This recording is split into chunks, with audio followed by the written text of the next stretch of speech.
오늘 본문 말씀 마태복음 8장 23절로 27절 말씀입니다. 마태복음 8장 23절로 27절 말씀, 하나님의 말씀입니다. 제가 봉독하겠습니다. 배에 오르심에 제자들이 따랐더니 바다에 큰 놀이 일어나 배가 물결에 덮이게 되었으되 예수께서는 주무시는지라. 그 제자들이 나와 깨우며 이르되 주여 구원하소서, 우리가 죽겠나이다. 예수께서 이르시되 어찌하여 무서워하느냐, 믿음이 작은 자들아 하시고 곧 일어나사 바람과 바다를 꾸짖으시니 아주 잔잔하게 되거늘 그 사람들이 놀랍게 여겨 이르되 이가 어떠한 사람이기에 바람과 바다도 순종하는가 하더라. 아멘. 그리스도의 제자는 그리스도를 따릅니다. 주님을 따르기 위해서는 그분의 가치를 알아야 합니다. 그런데 세상적인 관점으로 보자면 주님께는 세상적인 가치가 없습니다.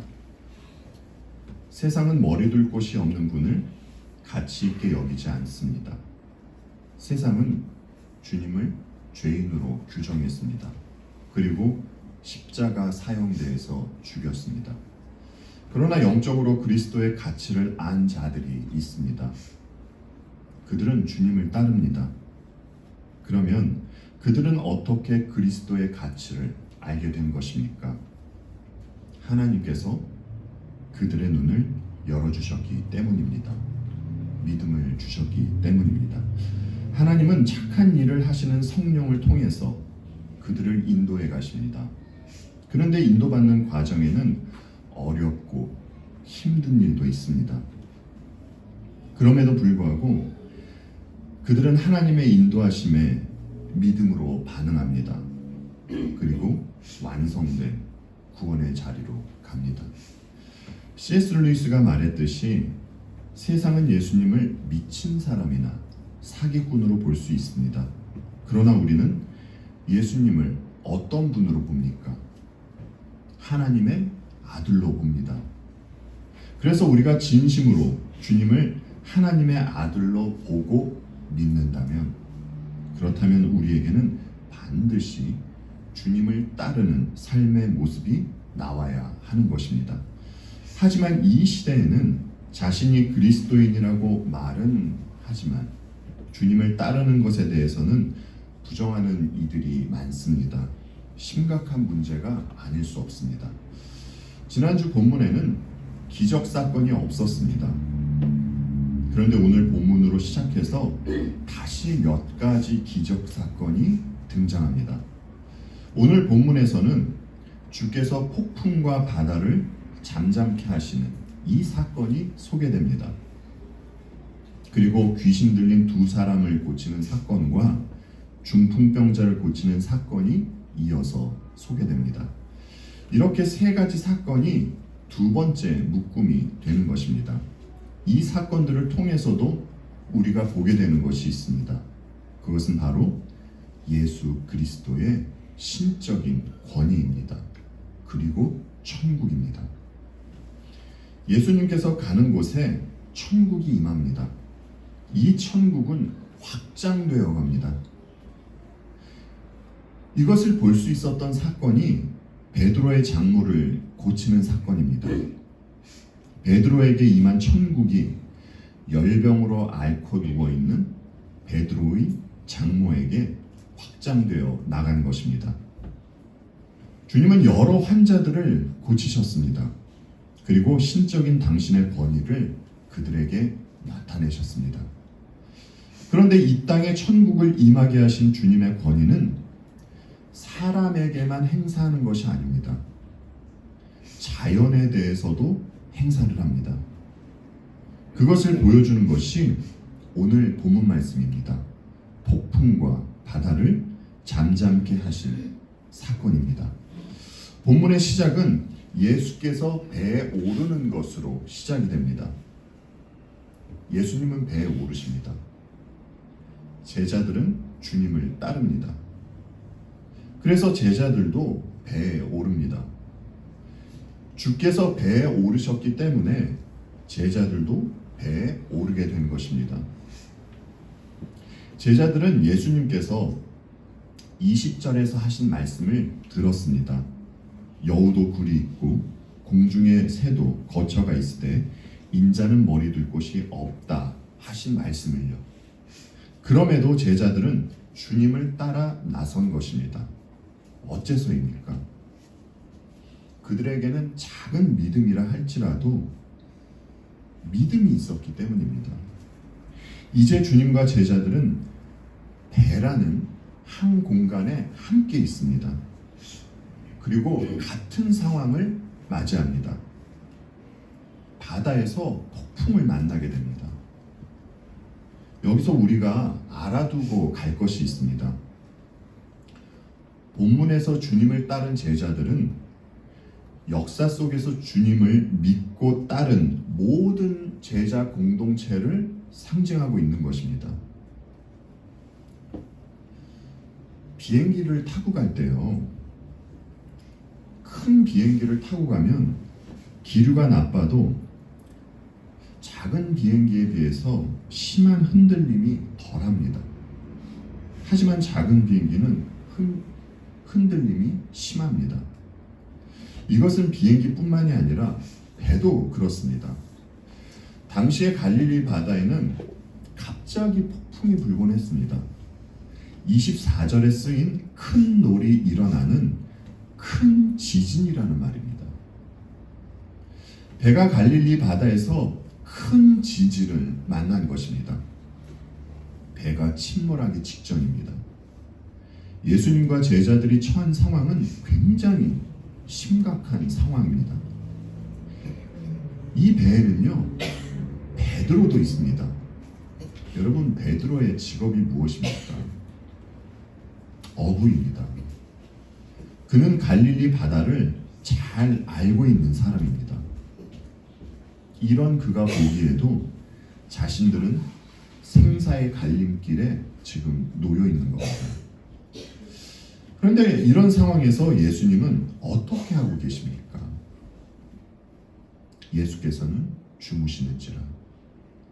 예, 주님은 주무시고 계셨어요. 아니, 이런 상황에서 어떻게 주무실 수 있습니까? 무엇이 주님을 주무시게 한 것입니까? 평안입니다. 주님은 내적으로 평안하셨습니다. 주님은 당신이 이 땅에 무엇을 하러 오셨는지 정확히 알고 계셨습니다. 주께서 십자가를 지셔야 한다는 것을 알고 계셨어요. 십자가를 지셔야 하는 시간, 때도 알고 계셨습니다. 주님께 여러 번 죽을 고비가 있었습니다. 그러나 주님은 십자가 사건을 이루시기 전까지 그 무엇도 주님의 생명을 빼앗을 수 없다는 것을 너무나 잘 알고 계셨습니다. 그래서 주님은 폭풍 속에서도 평안히 주무실 수 있던 겁니다.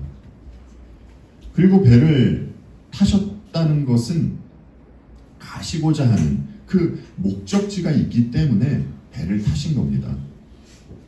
주님은 그 목적지에 도착하실 것을 알고 계셨습니다. 예, 주님은 아버지의 독생자이십니다. 그 무엇도 주께서 하시려고 하는 일을 막을 수 없습니다. 왜냐하면 주께서 하시려고 하는 이 일이, 그 일이 바로 아버지의 뜻을 이루시는 일이기 때문입니다. 그래서 그 무엇이 되었건, 그것이 폭풍이 되었건 바다가 되었건 주님의 권위를 위협할 수는 없는 것입니다. 이런 의미에서 예수님은 내적으로 평안을 유지하시면서 폭풍 속에서도 주무실 수 있던 것입니다. 그런데 제자들의 반응은 어떠했습니까, 여러분? 정말 제자라는 말이 무색할 정도로 주님의 모습과는 너무나 다른 모습을 보였습니다. 하지만 그들도 긍정적인 반응을 나타내는 부분이 있습니다. 우리는 제자들을 보면서 그들이 보인 부정적인 반응과 긍정적인 반응을 볼 수 있습니다. 우선 그들이 보인 부정적인 반응을 보겠습니다. 여러분, 그들이 주님께 뭐라고 했습니까? 주여, 구원하소서, 우리가 죽겠나이다 라고 하죠. 예수님께는 내적인 평안이 있습니다. 그러나 제자들에게는 평안이 없어요. 어째서입니까? 그들은 함께 하시는 예수님보다 몰아치고 있는 폭풍이 너무나 커 보인 것입니다. 자신들이 경험한 바로는 이런 상황에서 살아남을 수 있는 가망이 없는 것이에요. 그러니까 지금 제자들은 무엇의 지배를 받고 있는 것입니까? 처해진 상황, 환경의 지배를 받고 있는 겁니다. 그들은 환경에 따라서 좌지우지되고 있는 것이에요. 그런데 여러분, 환경이라는 것은요, 계속 바뀌기 마련입니다. 환경에 좌지우지되는 사람은 평안함을 누릴 수가 없습니다. 그래서 제자들은 자신들이 목적한 곳까지 무사히 가지 못할 것이라고 그렇게 생각을 했던 것입니다. 만약 배에 주님이 안 계셨다면 충분히 그들의 반응을 받아들일 수 있습니다. 이해할 수 있습니다. 그러나 배에는 주님이 계셨어요. 주님보다 환경을 더 크게 본 것, 이것이 제자들에게 나타난 부정적인 반응입니다. 그러면 그들은 어떻게 긍정적인 반응을 나타냈습니까? 25절 말씀을 보실까요? 그 제자들이 나와 깨우며 이르되 주여 구원하소서 우리가 죽겠나이다 라고 했죠. 제자들은 몰아치는 폭풍우를 보면서 좌절하고 포기할 수 있습니다. 아니면 자신들의 힘으로 이 난관을 피해보려고 어떠한 시도를 해볼 수도 있습니다. 주무시고 계신 주님을 보면서 하나님은 무슨 이러하고 그렇게 비꼬면서 이야기할 수도 있습니다. 회개와 천국 복음을 전한 주님을 보면서 그들은 분노할 수도 있었습니다. 그러나 제자들이 어떻게 합니까? 주께로 나아옵니다. 지난주에 말씀드렸습니다. 아예 믿음이 없는 사람은 어려운 상황을 만나면 하나님을 떠납니다. 하나님 존재 자체를 부정하면서 말입니다. 하지만 우리가 알고 있듯이 하나님은 자녀들에게 고난이라고 불리우는 이 어려운 시기를 허락하십니다. 여러분, 다윗이 시편 23편에서 어떤 고백을 합니까? 내가 사망의 음침한 골짜기로 다닐지라도 해를 두려워하지 않을 것은 주께서 나와 함께 하심이라. 주의 지팡이와 막대기가 나를 안위하시나이다. 보세요. 하나님께서 함께 하셔도 사망의 음침한 골짜기로 다니게 된다는 것이에요. 오늘 본문식으로 말하자면 주께서 함께 하셔도 배가 침몰할 것 같은 그런 폭풍우가 분다는 것입니다. 건강에 대한 폭풍, 경제적인 폭풍, 자식에 대한 폭풍, 이런 폭풍들이 분다는 것이에요. 그런데 중요한 것은 이런 폭풍우를 만날 때 우리에게 어떤 태도가 나오냐는 것입니다. 여러분, 제자들은 어떻게 했습니까? 예수님께 나아갔죠. 그리고 또 어떻게 했죠? 주님을 깨웠습니다. 여러분, 제자들이 하는 이 진실된 말을 한번 들어보십시오. 주여 구원하소서 죽겠나이다. 너무 원색적이면서 가슴에 와닿는 말이지 않습니까? 죽을 것 같은 이 상황에서 제자들에게 구원을 허락할 수 있는 분은 누구라는 것입니까? 주님이라는 것입니다. 그들은 상황이 급박해 보여도 좌절하지 않았습니다. 자기들끼리 어떻게 해보려고 하지도 않았습니다. 제자들은 주님께 나아갔고 간구했습니다. 이것이 위험한 상황 속에서 제자들이 보였던 긍정적인 반응입니다. 이런 그들에게 주님은 어떤 말씀을 하십니까? 어찌하여 무서워하느냐? 믿음이 작은 자들아. 내가 있는데 왜 두려워하니? 라는 뜻이에요. 지진은 땅에 나도 무섭습니다. 하물며 지진이 바다에 나면 어떻겠습니까? 무서운 것이 당연하죠. 그런데 무서워한다고 제자들은 주님께 책망을 듣습니다. 어째서입니까? 그들이 무서워한 이유는 믿음과 관련이 있기 때문입니다. 자연을 창조하신 분이, 자연을 통제하시는 분이 예수님인데 제자들이 이 사실을 모르고 있기 때문이에요. 제자들이 폭풍을 무서워한 것은 함께하고 계신 예수 그리스도께서 누구신지 정확히 그분이 누구인지 몰랐기 때문입니다.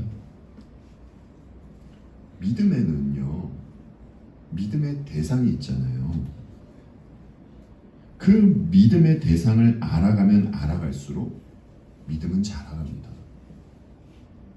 그런데 당시 제자들은 예수님께서 자연을 통제하실 수 있는 분이라는 것을 모르고 있었어요. 예수님께 분명 세상에서 볼 수 없는 권위가 있고 이분이 정말 특별한 분이라는 것은 알겠는데, 그런데 이분이 천지를 창조하셨던 그 하나님이라는 사실은 모르고 있었습니다. 그래서 마가복음에서는요, 이 부분을 이렇게 말합니다. 마가복음 4장 40절 말씀인데요, 제가 여러분들께 말씀드리겠습니다. 이에 제자들이 이르시되 어찌하여 이렇게 무서워하느냐? 너희가 어찌 믿음이 없느냐 하시니. 마가복음에서는요, 제자들에게 믿음이 없다라고 하세요. 주님은 제자들이 작은 믿음도 없어서 이렇게 말씀하신 것이 아닙니다. 제자들에게 느낀 실망감 때문에 이렇게 표현하신 것 뿐이에요. 당시의 제자들이 크고 온전한 믿음은 없었지만요, 그들에게 믿음이 있었습니다. 하지만 주님을 정확히는 모르고 있었던 것이죠. 그 사람들을 보면 깜짝 이벤트 같은 거를 좋아하는 것 같아요. 사실 싫어할 이유가 없죠. 이벤트를 준비하는 사람도 그 준비하는 과정에서 기뻐하고요, 당하는 사람도 깜짝 놀라면서 기뻐합니다. 특별히 미국 사람들이 이런 것을 잘하는 것 같아요. 이런 거 있잖아요, 여러분. 가령 그러니까 짐 캐리가 누구를 이렇게 흉내내고 있는데 흉내내던 그 대상이 갑자기 등장한다던가, 젊은 가수가 누구를 존경한다고 하면서 그 사람의 노래를 부르는데 간주 부분에서 갑자기 그 존경한다라고 말했던 그 가수가 갑자기 등장하는 이런 것을 미국 사람들은 이렇게 잘 나타내는 것 같아요. 근데 그 사람들이 이렇게 갑자기 등장을 하면요, 관객들이 놀래잖아요. 그리고 기뻐하잖아요. 여러분, 사람들이요, 언제 놀라게 됩니까? 공포 영화를 좋아하는 사람들이 처음에는 영화를 보면서 이렇게 놀라기도 하지만 보면 볼수록 놀래지를 않습니다. 어째서입니까? 이 타임에는 놀라는 장면이 나타나겠구나 예측하기 때문입니다. 사람들은 예측하지 못한 일이 벌어질 때에 그때 놀라게 되죠. 오늘 본문에서 사람들이 놀라게 된 일이 벌어집니다. 26절로 27절 말씀 제가 다시 한번 읽어보겠습니다. 예수께서 이르시되 어찌하여 무서워하느냐 믿음이 작은 자들아 하시고 곧 일어나사 바람과 바다를 꾸짖으시니 아주 잔잔하게 되거늘 그 사람들이 놀랍게 여겨 이르되 이가 어떠한 사람이기에 바람과 바다도 순종하는가 하더라. 주님의 말씀 한마디에 놀라운 일이 벌어집니다. 자신이 그토록 무서워하던 폭풍이 고요해졌습니다. 그리고 자신들을 삼킬 듯했던 이 바다가 언제 그랬냐는 듯이 잔잔해졌기 때문입니다. 하나님께서 땅이 혼돈하고 공허하며 어둠이 깊음 위에 있을 때 말씀으로 질서를 잡으셨듯이 지금도 주님의 말씀으로 질서가 잡혀진 것입니다. 이 일은 그 누구도 예측하지 못한 일입니다. 여러분, 세상에 그 어떤 사람이 말씀 한마디로 폭풍우를 잠재울 수 있습니까? 이럴 수 있는 분은 하나님 한 분밖에 안 계십니다. 이스라엘이 출애굽할 때 홍해 앞에 서잖아요. 이때 어떻게 해서 홍해가 갈라지게 된 것입니까?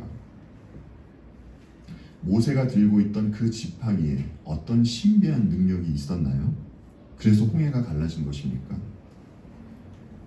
그때도 하나님께서 당신의 능력으로 홍해를 가르게 하신 겁니다.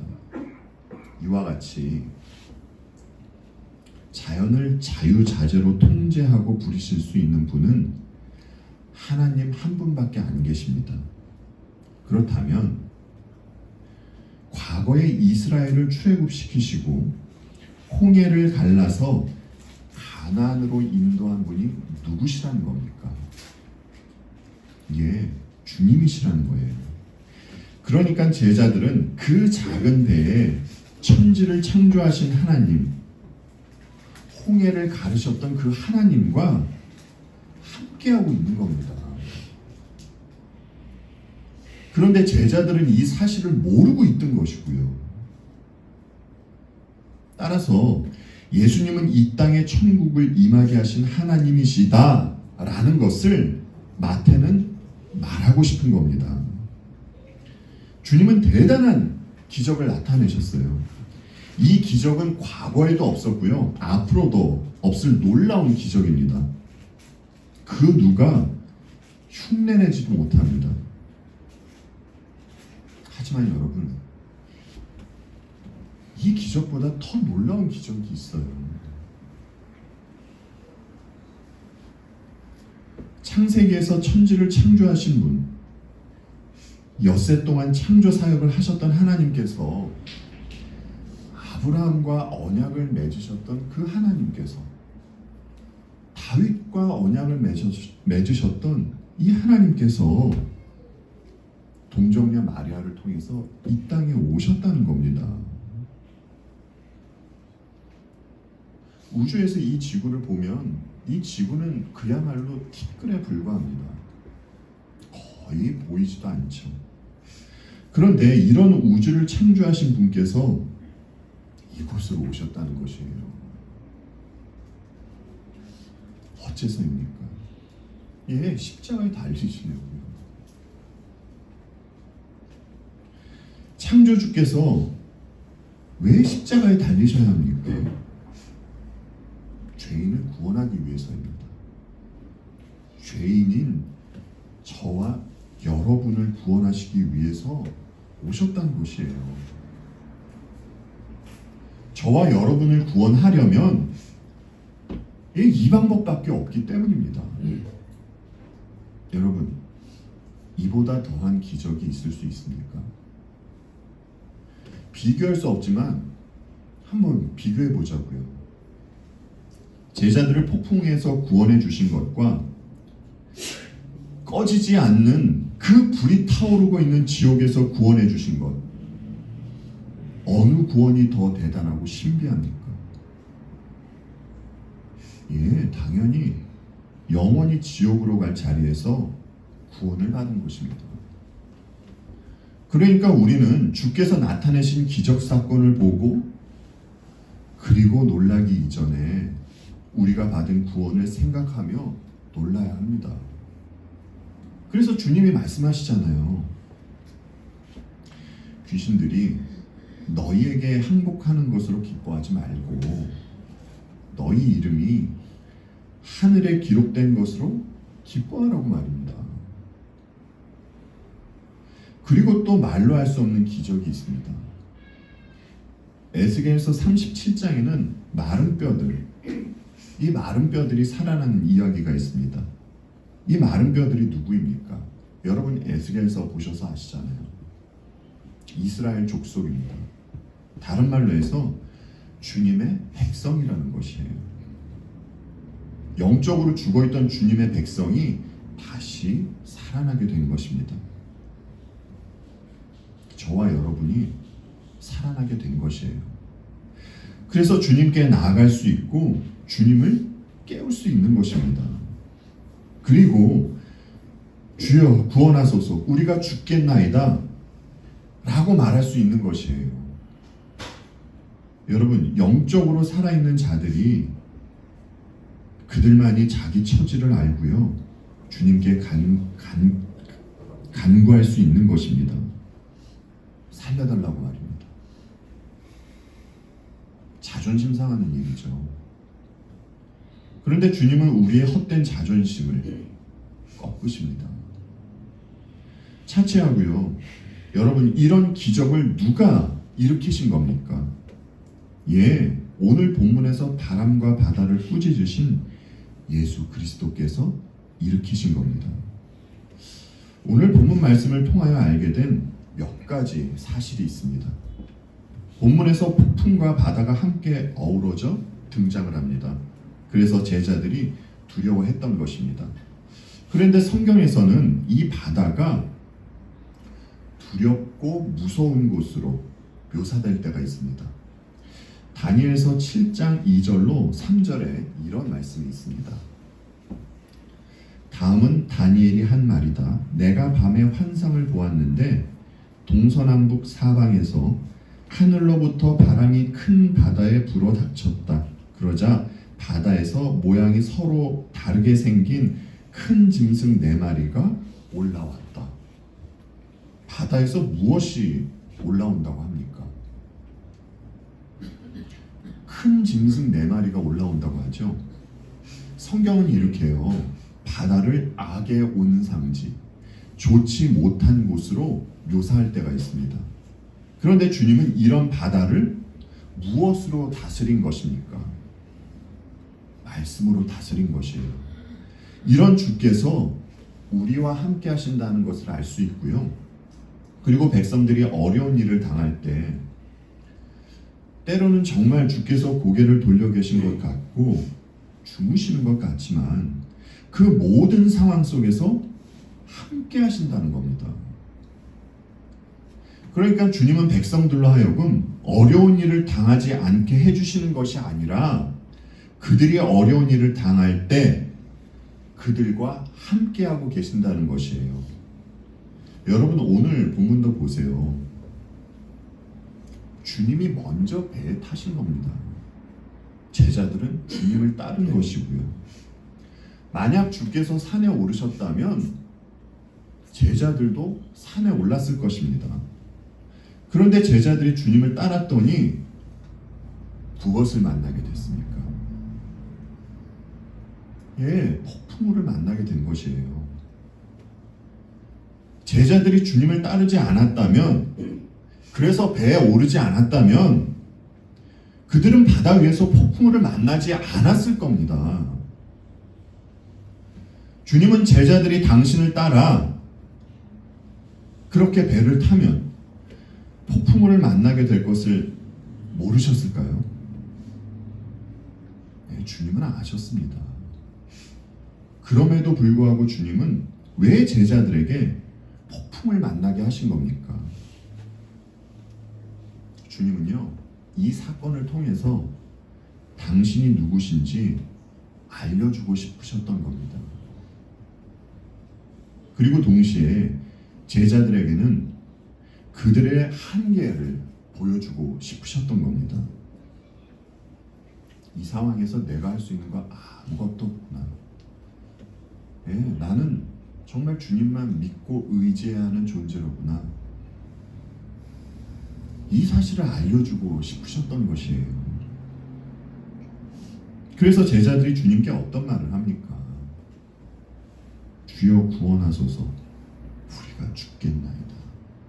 이 말을 하잖아요. 여러분, 우리는 어떻습니까?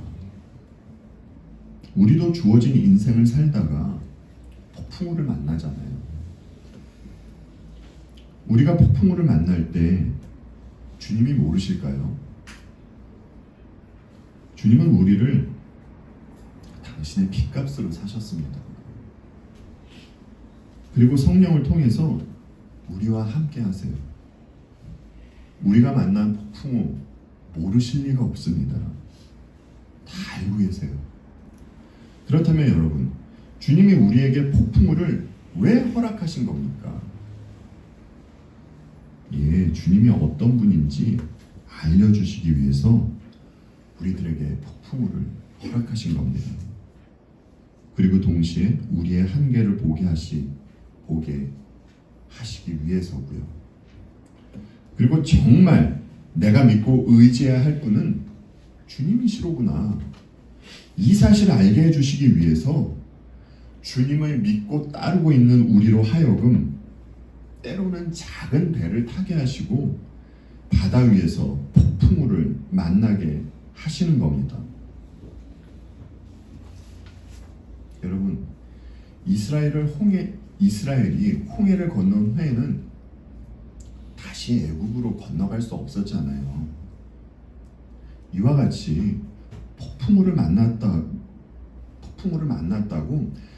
다시 왔던 곳으로 갈 수가 없습니다. 그저 주님만 의지해야 하는 것이에요. 그리고 주여 구원하소서, 주님이 아니고서는 내가 죽습니다. 이 고백을 하게 하시는 겁니다. 여러분은 지금 바다 위에서 폭풍우를 만난 것 같은데, 그래서 이제 내가 타고 있는 이 배가 곧 침몰될 것 같은데 주님은 주무시고 계신 것처럼 느끼십니까? 여러분이 타고 있는 배는 도저히 목적지에 도착할 수 없을 것 같은가요? 행여 여러분이 그렇게 느끼시더라도 주님과 함께 타고 있는 배는 도착지에 다다릅니다. 반드시 다다릅니다. 어째서입니까? 2000년 전의 십자가 사건은 이미 일어난 일이기 때문입니다. 우리는 주어진 삶을 통해서 주님이 어떤 분인지 반드시 알아야 합니다. 주님은 당신이 어떤 분인지 우리에게 알려주실 겁니다. 그러나 우리도 주님을 알려고 하는 노력이 나와야 합니다. 이 노력이 나와야 하는 것이에요. 폭풍우를 만났을 때 이 시간을 통해서만 알 수 있는 주님의 긍휼하심이 있습니다. 반드시 알아야 합니다. 죄는 사람들뿐만이 아니라 자연에까지 영향력을 미칩니다. 파괴력이 있습니다. 선을 넘게 합니다. 질서를 파괴합니다. 물은 물이 있어야 하는 자리가 있습니다. 바람은 어느 정도 불어야 하는 적정 속도가 있고요.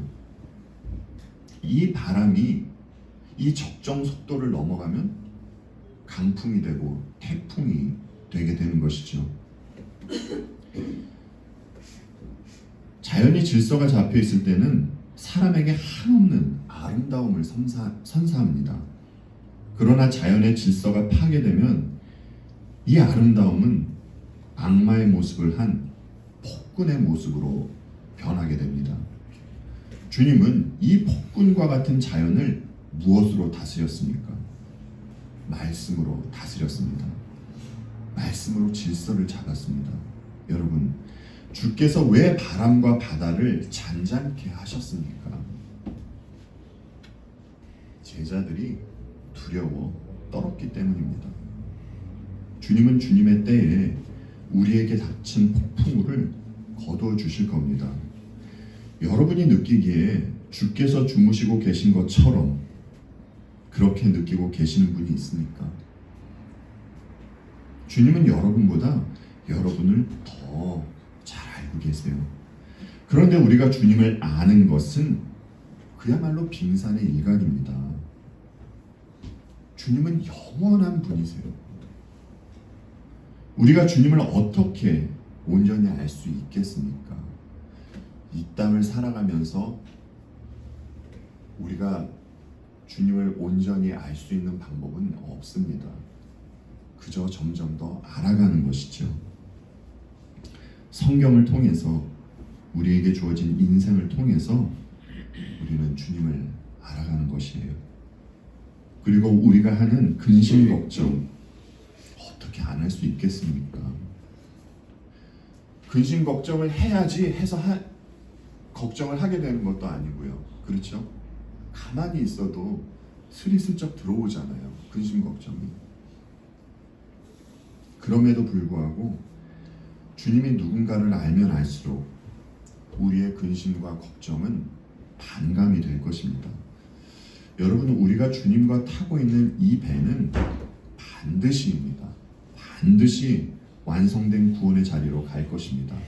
주께서 반드시 그 자리로 인도해 주십니다. 그러면 우리는 무엇을 해야 하겠습니까? 예, 주님을 알아가는 일에 더욱더 힘쓰고 노력해야 합니다. 그리고 이가 어떠한 사람이기에 바람과 바다도 순종하는가? 라는 질문을 하는, 이 질문을 던지는 이들에게 예수 그리스도를 전해야 합니다. 당신은 반드시 죽습니다. 그러나 당신을 영원한 죽음으로부터 구원해 줄 수 있는 분은 오직 예수 그리스도 한 분뿐이십니다. 아멘. 그러니 제발 그리스도의 십자가를 의지하십시오 라고 말입니다. 이때에 복음을 전한 여러분과 복음을 들은 누군가에게 폭풍과 바다가 잔잔해졌듯이 주님의 참된 평안이 임하게 될 것입니다.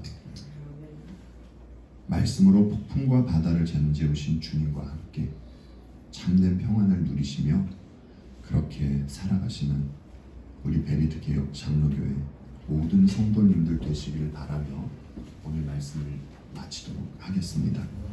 기도하겠습니다.